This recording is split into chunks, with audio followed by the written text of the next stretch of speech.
Moving forward, private sector के बाद जो नेक्स्ट सेक्टर की हमने बात करनी है that is public sector, owned and control by government, owned and control by government, या फिर वो लोग कंट्रोल कर रहे होते हैं जो कि गवर्नमेंट के बिहाफ पर, गवर्नमेंट ने अपने बिहाफ पर उनको वो चीज की अथॉरिटी दी होती है।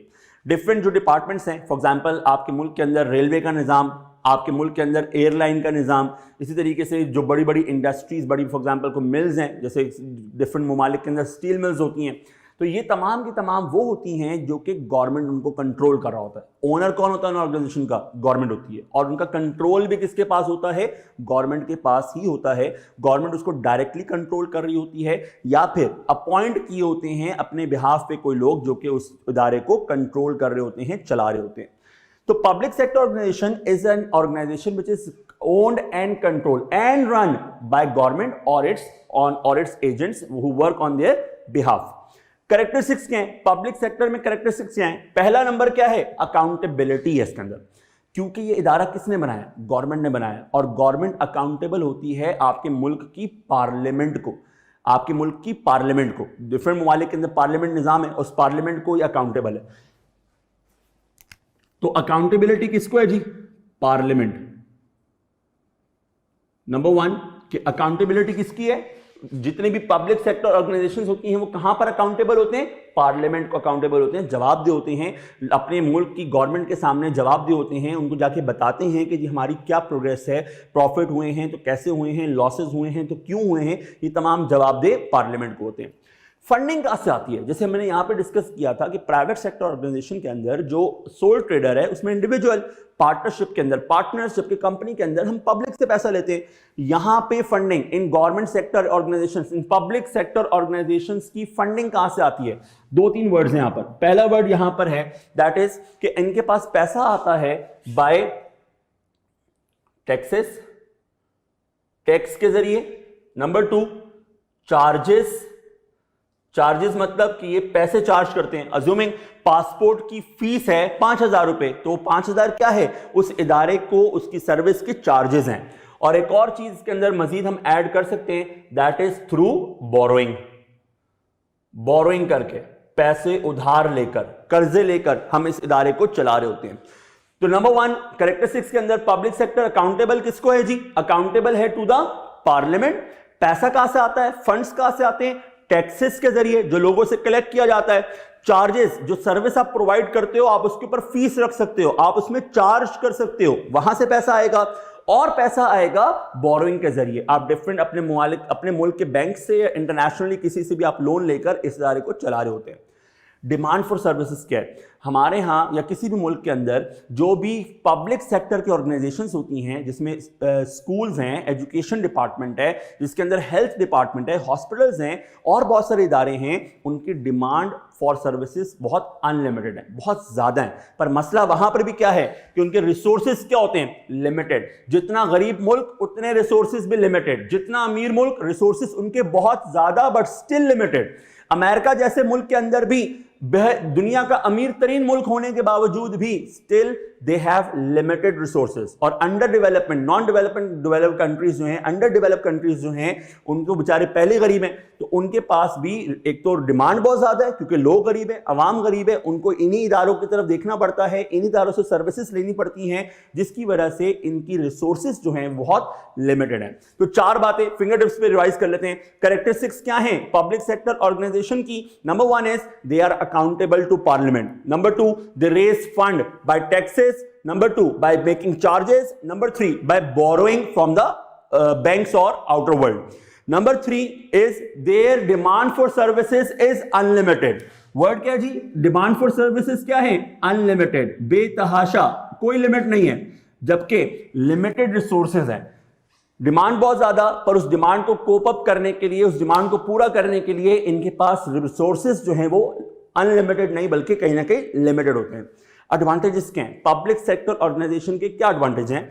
नंबर वन इज फेयरनेस, तमाम लोगों को बराबरी के तौर पर आप डील कर रहे होते हो। ऐसा कभी नहीं होगा कि कोई अमीर है तो उसके लिए डिफरेंट रवैया होगा, अगर कोई गरीब है तो उसके लिए डिफरेंट रवैया होगा। जैसे एक पब्लिक सेक्टर हॉस्पिटल है तो उस हॉस्पिटल के अंदर गरीब जाएगा तो उसका भी इलाज होगा, अमीर जाएगा तो उसका भी इलाज होगा, जबकि ऐसा प्राइवेट सेक्टर में मौजूद नहीं है, क्योंकि उनका मकसद प्रॉफिट कमाना होता है और वो जाहिर सी बात है उसी को बेहतर सर्विस प्रोवाइड करेंगे, बेहतर अपनी खिदमत देंगे जो कि उनके इस ऑब्जेक्टिव को अचीव करने में उनको हेल्प कर रहा होगा।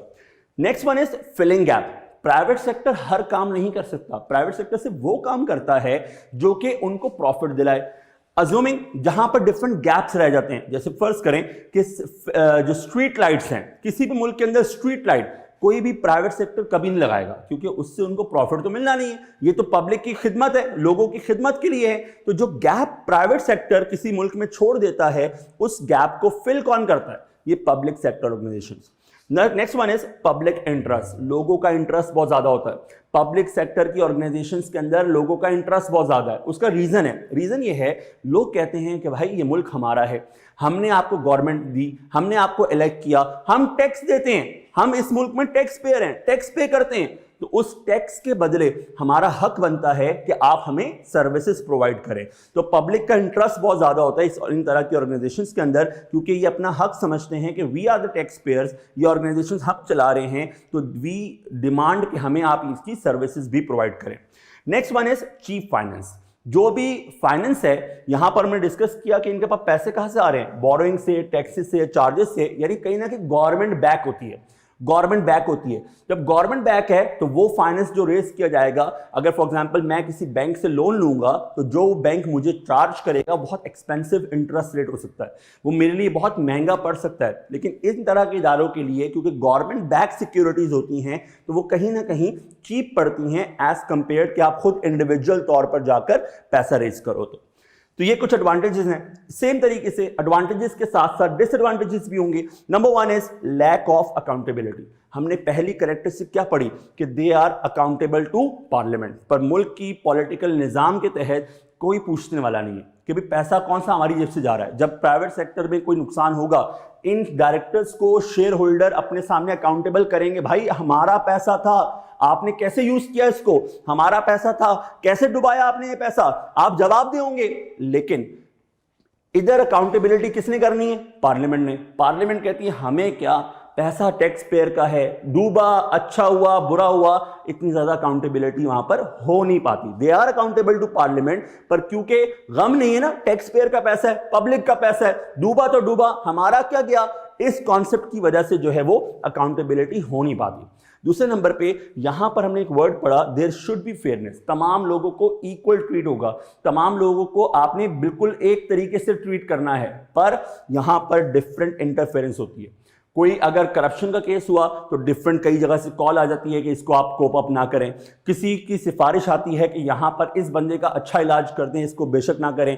तो ये इंटरफेरेंस है जो कहीं ना कहीं गवर्नमेंट की तरफ से या पॉलिटिकल जो आपके सेक्टर है उसकी तरफ से आ रही होती है, जिसकी वजह से इस निज़ाम में कहीं ना कहीं डिसएडवांटेज है। Last one is cost. ये बड़ा इंपॉर्टेंट है। इसका मतलब क्या है?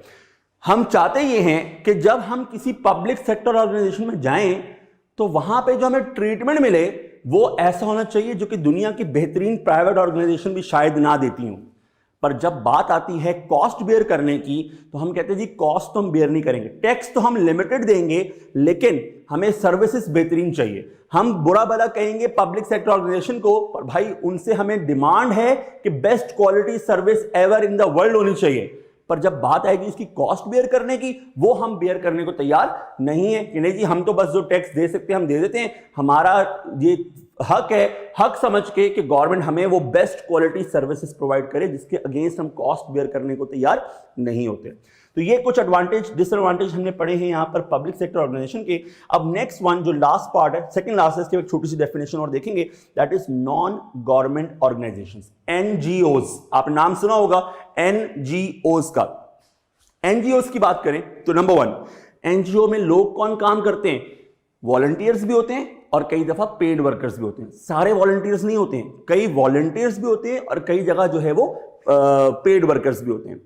इनकी बड़ी अच्छी स्किल होती है मार्केटिंग में अपने आप को प्रोमोट करने में, क्योंकि इसी बेस पर तो उनके फंड्स रेज होंगे। और फंड्स कहां से रेज होंगे? डोनेशंस के जरिए। डिफरेंट लोगों से डोनेशन इकट्ठा किया जाएगा, और वो तभी इकट्ठा किया जाएगा जब ये अपने काम को मार्केट करेंगे। एक इनकी स्किल बड़ी अच्छी होती है पीआर में, पर्सनल रिलेशंस के अंदर, मार्केटिंग के अंदर, अपने प्रोडक्ट को मार्केट करने के लिए, अपने आप को मार्केट करने के लिए बड़ी अच्छी स्किल्स होती है इनकी। और एक और इनकी बड़ी अच्छी स्किल होती है, वो होती है कम बजट में ज्यादा अच्छे से मैनेज करने की।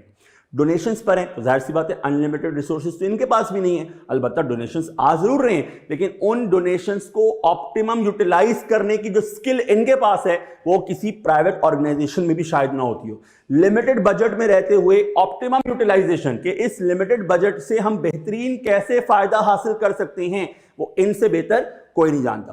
तो अगर हम यहां पे कुछ कैरेक्टरिस्टिक की बात करें एनजीओज की, तो उसमें तमाम वर्कर्स वॉलंटियर नहीं होते, कुछ वॉलंटियर होते हैं, कुछ पेड होते हैं।